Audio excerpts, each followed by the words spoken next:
नमस्कार, मैं मुस्कान कनौजिया और आप देख रहे हैं एसीसी न्यूज़ टुडे। पश्चिम बंगाल के शिक्षा भर्ती घोटाले में मंत्री पार्थ चटर्जी की करीबी अर्पिता मुखर्जी के घर से अब तक 50 करोड़ रुपए से ज़्यादा का कैश और 6 किलो सोना बरामद किया जा चुका है।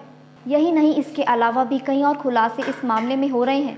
हालांकि ये पहली बार नहीं है जब किसी के घर से इतनी बड़ी मात्रा में कैश और गोल्ड निकला हो। कुछ दिनों पहले भी कंबोज के इत्र व्यापारी के घर से भी इसी तरह नोटों की इतनी गड्डियाँ निकली थी कि नोटों का पहाड़ बन जाए। इस दौरान करीब 196 करोड़ रुपए कैश और 23 किलो सोने के बिस्किट भी मिले थे। ऐसे में सवाल उठता है कि घरों में कितना कैश और गोल्ड रखा जा सकता है, इसको लेकर क्या नियम और क्या है सज़ा का प्रावधान। आपको भी घर में कैश और गोल्ड घर में रखने की आदत है तो ज़रा सावधान हो जाएं, क्योंकि घर में नकद और सोना रखने की एक लिमिट है।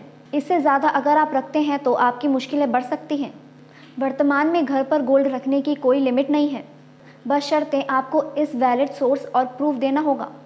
लेकिन इनकम का सोर्स बताए बिना घर में गोल्ड रखने की लिमिट तय है। अगर आप इस लिमिट पर घर में सोना रखते हैं तो इनकम टैक्स डिपार्टमेंट गोल्ड जब्त नहीं करेगा। सरकारी नियम के मुताबिक विवाहित महिला 500 ग्राम तक का सोना घर पर रख सकती है, जबकि अविवाहित महिला को 250 ग्राम गोल्ड रखने की इजाज़त है। इसी तरह विवाहित पुरुष 100 ग्राम सोना रख सकता है।